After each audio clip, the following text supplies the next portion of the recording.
Okay, continuing on. Jessica was talking about gender identity. This is something that I think she was maybe the only one who pulled out. But she can say, I can only imagine how important our sensitivity to gender roles is and how we are role models for the students when expressing what is appropriate. While teaching social studies, I imagine gender roles come up a lot, especially when studying past history and different parts of the world where women are mistreated. One of the things that you might think about, Jess, is there's a really great book called Who Cooked the Last Supper? And it's basically about women's contributions throughout history. The title comes from the fact that if a man had cooked the Last Supper, we would probably know who it was, but we don't know who cooked the Last Supper, and that is in fact indicative of the ways in which women's contributions have been excluded throughout history. So I think thinking about those underrepresented viewpoints is very, very important. I also think that this idea of gender diversity is important to think about in terms of our teaching techniques, because those of you who have read Raising Cain as part of ED 321, I'm not sure if there's a parallel reading that ED 338 people read, but for those of you who are ELC majors who haven't read Raising Cain, it's excellent. It's particularly talking about the education of boys. 85% of teachers, I've read in statistics, are white women. Okay, so just think about the number of teachers that are women in particular. I mean, it has tremendous implications for how we think about cultural diversity, teaching students who are culturally diverse and who do not share the same background as the teacher, but as well, how much has school itself been set up around ways that work for the people who are mostly working there, like women. So thinking about opportunities for students to be kinesthetic, opportunities for students to be to sort of work in ways that are more sort of boy-friendly is, I think, really interesting. I found reading Raising Cain very, very interesting. I believe that we have the DVD of Raising Cain in the Alverno Library, so those of you who want maybe a quick hit on some ways to think about educating boys as well as educating girls, I think would be particularly interesting to you. So then Jess Stencil went on and said that sometimes parents, we have these conversations in our classrooms, but kids are bringing in education that they've learned from outside and sometimes from their parents. So parents often decide not to have these hard or uncomfortable talks with their children, and therefore children do not learn tolerance or acceptable behavior, or they sometimes don't even recognize they're being mean in public by staring.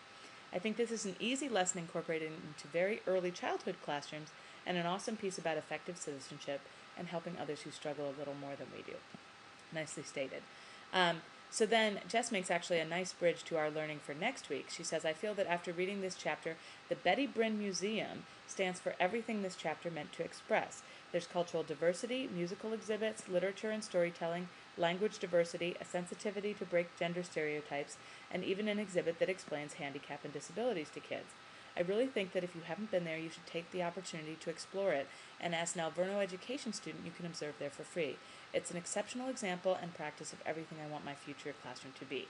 Keep that in mind as you think about the museum project for next week. I think that museum learning can sometimes be one of the most wonderful models of hands-on, interactive, student-directed learning. And so if you make your classroom almost more like the best museums, and I'm not talking about something that would just be look at this, receive this information, but museums that are like the Betty Brinn, where they say, here's a task, engage in this, figure it out, all that kind of thing, I think would be interesting for you to think about as you develop a critique of an exhibit in the Milwaukee Public Museum as part of next week's assignment. Keisha then continues, and she says, one of the most common ways that she remembers culture being brought into the classroom was through literature and storytelling. So she's connecting it to what Jessica Gruber was saying. My teachers read a lot of fables and folklores in addition to African American based books. I'd be curious, Keisha, to know how diverse your classroom was. How many were the students? Were most of the students in your classes growing up African American, and was that part of the rationale for teachers having a more sort of Afrocentric approach to their literature, or was this done in part, say, was the teacher having African American major characters in some of the books, Chinese American characters in some of the books, or how did that work? I'd be curious for you to chime in and let us know. She says, I'm beginning to realize that a lot of the information I learned in ED 225 is incorporated into social studies. For example, Maxim suggests using environmental print. However, he suggests writing words in English and the native language. She connects it back to our experiences in ED 201, where we talked about Howard Gardner. That video that we watched in 201 is again in the Alverno Library. It's a great, somewhat dated, so there's really sort of 1980s hairstyles on display, but the video itself is excellent, and it's about an hour long. It's called How Are Kids Smart? And it's multiple intelligences in the classroom.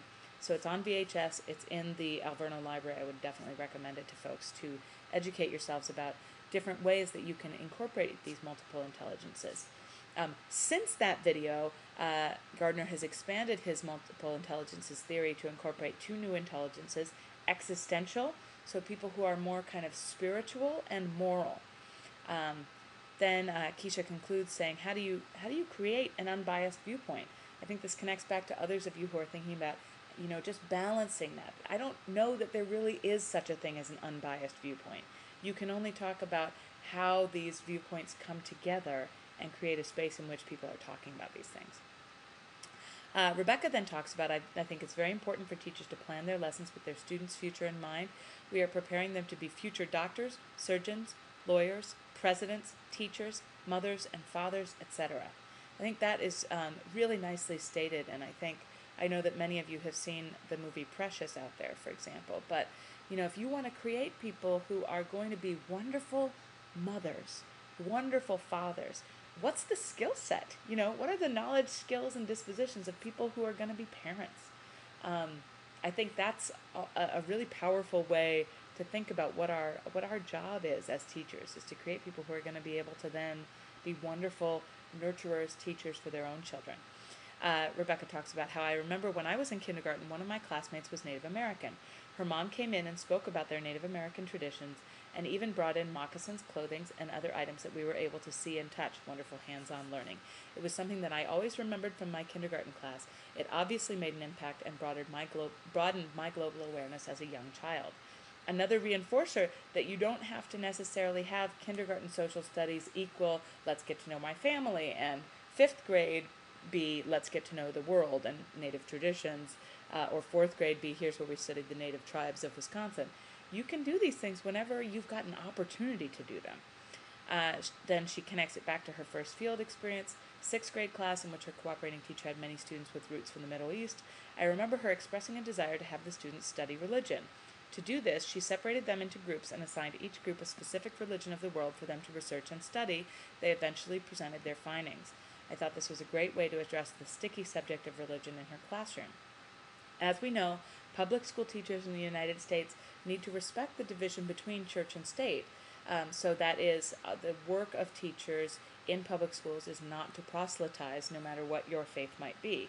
However, you can certainly talk about what different religions teach their followers, and to talk about respect for those kinds of religious differences, especially as they're reflected in your students' families. So that's the end of the readings for this week. As you go back to this, I'll bring this up for the full screen view. But here's the Wordle for this week. Obviously, a lot of emphasis on students, but you can also see here that talking about multiculturalism, different, social, culture, the approach, what's important. Many of these words are telling us what you guys are thinking about in this. So I think that my hunch is that we'll probably see these words of students and classroom really be pretty large in most of your responses as we go through.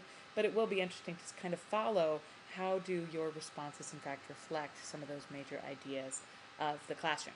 So I'm going to move on now to, obviously if we were in class, now is when we would do your responses to these major themes that we brought out.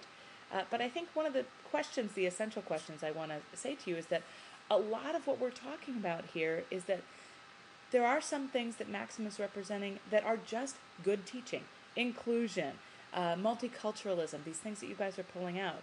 But then I think that there are particular challenges involved in teaching social studies. There are disciplinary, pedagogical challenges that I want you to think about in terms of your social studies teaching.